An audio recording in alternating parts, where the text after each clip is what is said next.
உங்கள் குடும்பத்தில தேவனின் சந்நிதி இருக்க வேண்டும் என்றால் முதலில் பெற்றோர்கள் தான் முன்மாதிரியாக இருக்க வேண்டும் என்று நான் சொல்கிறேன். குழந்தைகள் உங்களை ஜெபிக்கும் போது பார்க்க வேண்டும். உங்கள் பிள்ளைகளுக்கு நீங்கள் 1000 வார்த்தைகள் சொல்வதற்கும் ஒரு நல்ல முன்மாதிரியை காட்டுவது போதும்.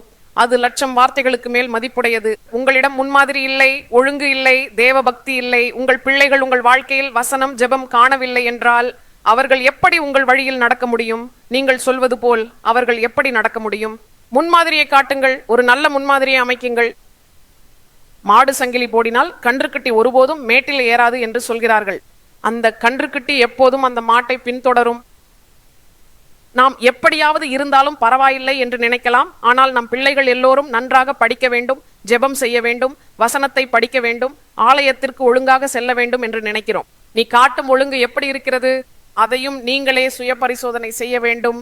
ஒழுங்காக இருந்தால் தேவன் நிச்சயமாக ஆசீர்வதிப்பார். அவர்கள் பெற்றோரின் ஆவியை பிள்ளைகள் ஏற்கின்றனர்.